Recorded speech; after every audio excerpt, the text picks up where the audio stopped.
Hi everyone! So I want to start with a major placement in Mandela's chart, which is his sun, which sits in Cancer in the 8th house. Because this can create someone whose identity is connected to emotional depth, protection and nurturing, as well as deep transformation. Because the sun represents the main part of our identity, and Cancer represents family, belonging and protection. And the 8th house is about crisis, power, loss, and rebirth. So Mandela's identity may have been deeply connected to protecting his people. And Cancer is often described as sensitive, but Cancer can become very strong when something it cares about is threatened. And Mandela was living under a political system that threatened the dignity and freedom of millions of people. And because his sun is in the 8th house, his identity developed through transformative situations. Mandela was arrested repeatedly, operated underground, and faced the possibility of receiving the death penalty during the Revonia trial. He eventually received a life sentence.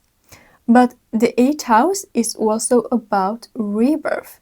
So not only did he become an underground revolutionary and a prisoner, but he then eventually became the first black president of South Africa. And Mandela got his moon in Scorpio in the 12th house. And this is one of the strongest placements in the chart for emotional endurance, because the moon represents our emotions and instincts, while Scorpio represents intensity, survival, and transformation. And the 12th house is about the subconscious, what's hidden, and it's also actually connected to prisons, since that's a hidden part of society. It doesn't mean that you will go to prison if you have this placement in the 12th house. It's just a correlation we can see in Mandela's life. So Mandela may have felt everything very deeply, while still keeping much of his emotional life private. Scorpio moons can experience loss and betrayal in an intense way. But when it's in the 12th house, a person may resist showing other people how vulnerable they really are, since the 12th house wants to keep it hidden.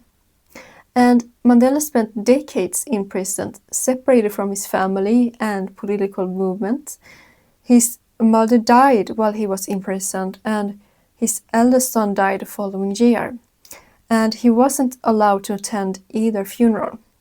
So his grief had to be experienced inside an institution that already restricted his freedom and privacy.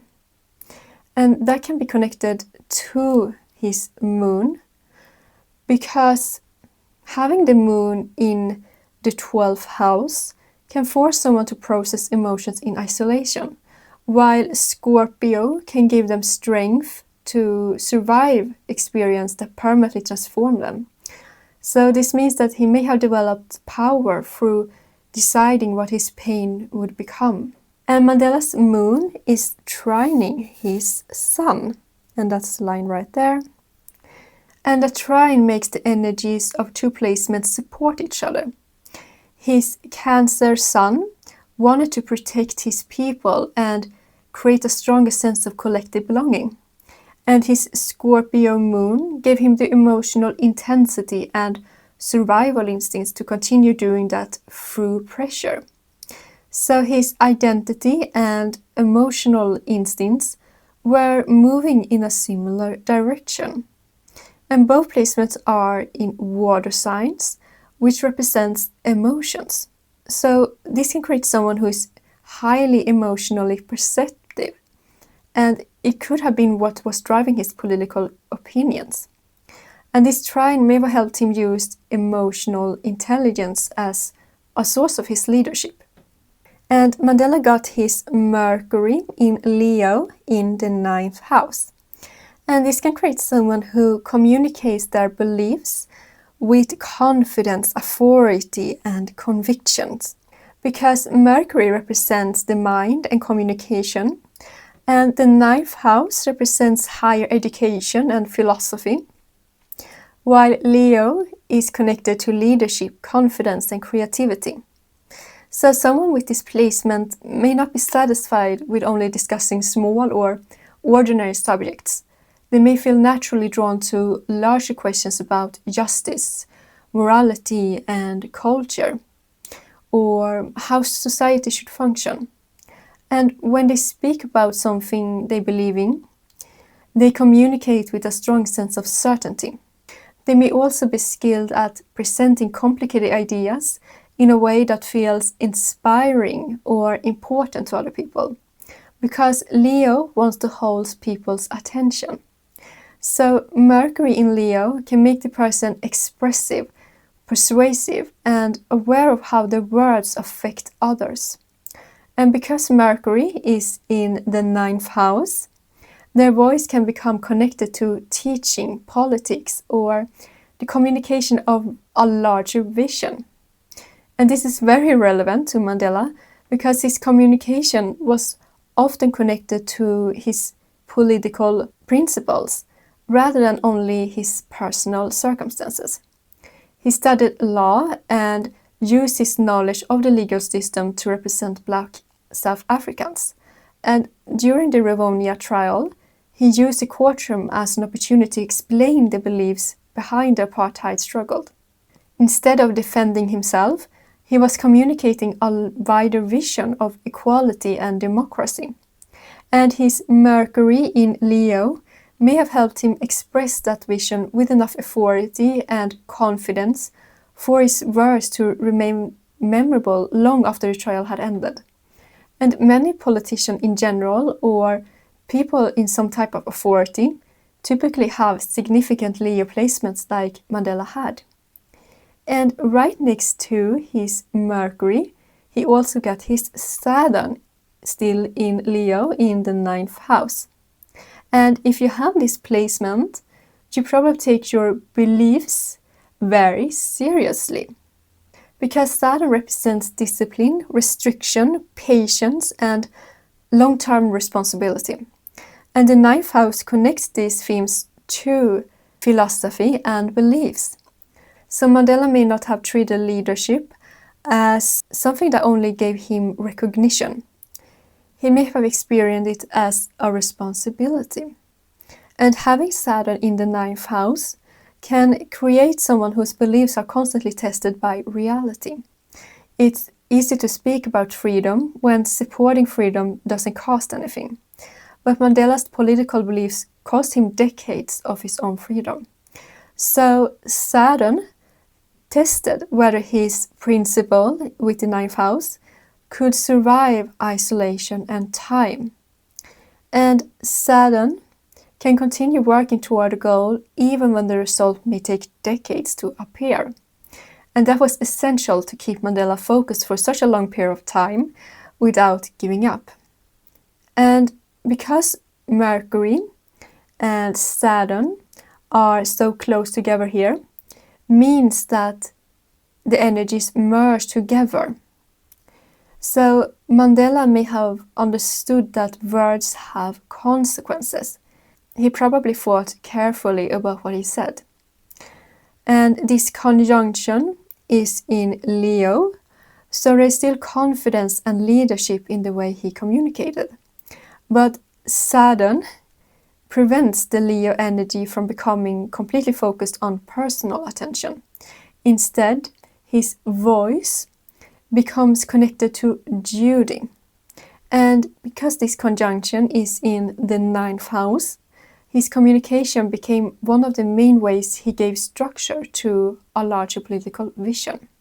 And Mandela got his Mars in Libra in the 11th house. And this shows someone who pursues their goals through organization and collective action. Because Mars represents ambition and aggression, and the 11th house represents community and society. And Libra is about justice, relationships, and diplomacy. So Mandela's ambition was connected to a larger movement, and Libra makes justice central to the way his Mars operated. Because Mars in Libra understands that defeating one opponent is not the same as transforming an entire system. And Mandela's Mars is sextiling his Saturn, so that's the line right there. And this allowed him to combine action with patience. Mars wants to move immediately, while Saturn wants to plan and consider the long-term consequences. And because this is a sextile, the two planets create opportunities for each other. Saturn can prevent Mars from acting without a strategy, and Mars can prevent Saturn from becoming so cautious that nothing happens. So Mandela may have understood that strength is both knowing when to act and when to wait. During his underground years, he needed secrecy and careful planning, and during prison, he had to survive long periods without knowing when or if things were going to change.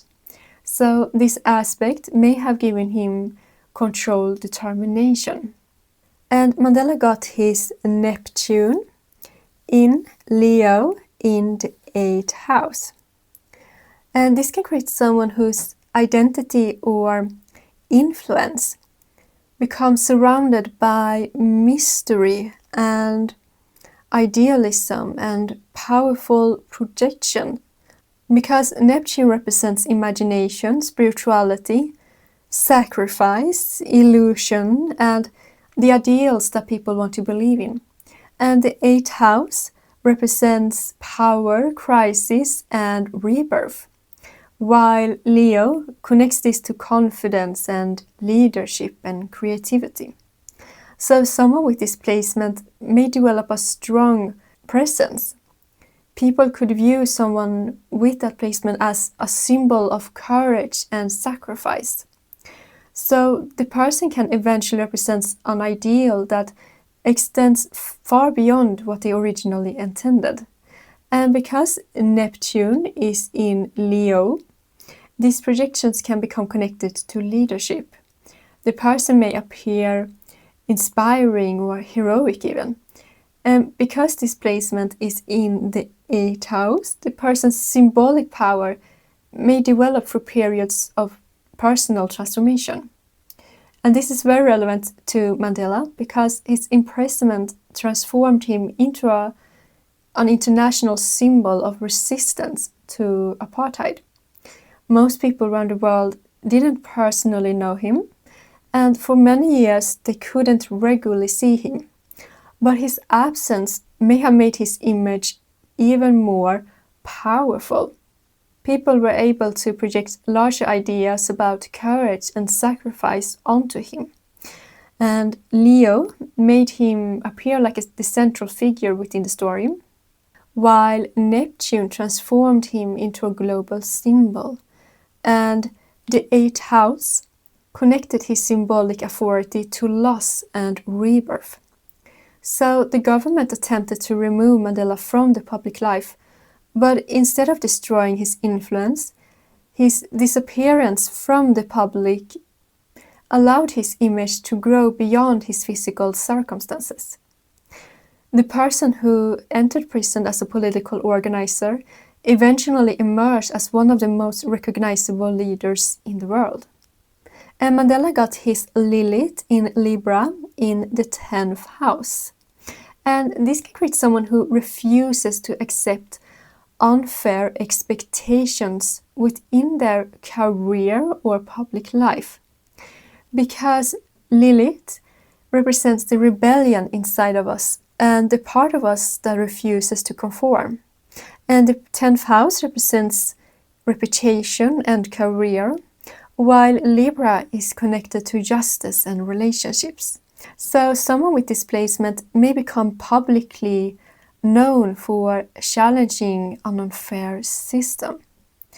And because Libra wants balance, the person may be especially sensitive to situations where one group has more power than the other. But Lilith doesn't always challenge these situations politely. Even when it's in the diplomatic Libra, it can refuse to cooperate with a version of peace that depends on silence or submission.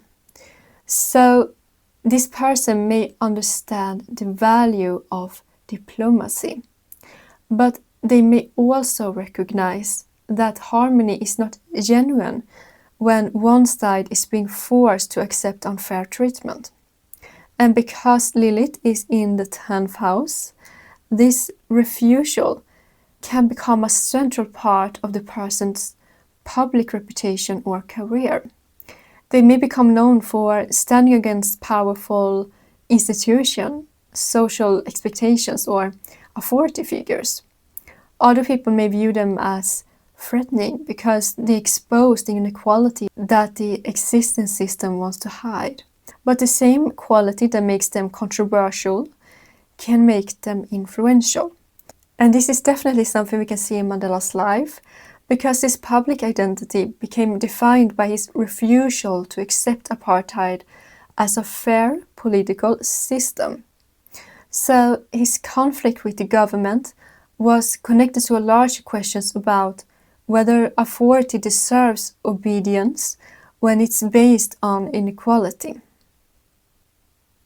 And because his Lilith sits so close to his Mars, means that they are in conjunction, and this merges Lilith's refusal to submit with Mars' willingness to fight.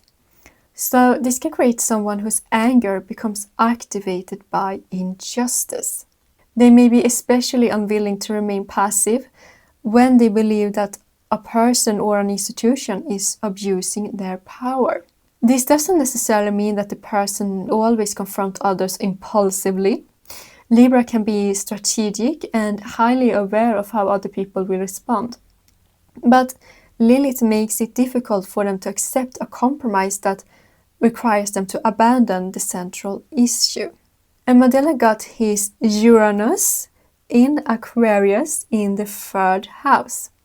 And this can create someone with a highly original mind who is able to imagine possibilities that other people haven't considered yet.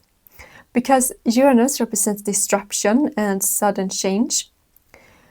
And the 3rd house represents the mind, information, and communication, while Aquarius is connected to originality and the future.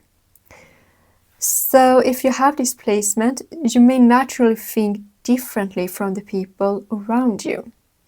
And you may find it difficult to follow a belief system simply because it's supported by authority. Because Uranus in the 3rd house needs intellectual freedom. And with Uranus in Aquarius, their thinking may be especially focused on what could exist in the future rather than only what has existed in the past. They may be able to imagine new systems, methods, or possibilities before other people are ready to understand them. And Mandela may have been able to look beyond the immediate political system and imagine a version of society in South Africa that didn't exist yet. So Mandela's power may have partly come from his ability to mentally separate what currently existed from what was actually possible. And he could remain connected to a future that other people may have struggled to imagine. And Mandela got his midheaven in Virgo. And the midheaven represents our career and public reputation. And Virgo is about service, discipline, and improvement. So Mandela's public role was about using power to perform a service.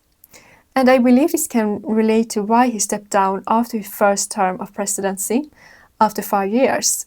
He probably viewed his mission done by that point, and wasn't interested in having power for its own sake.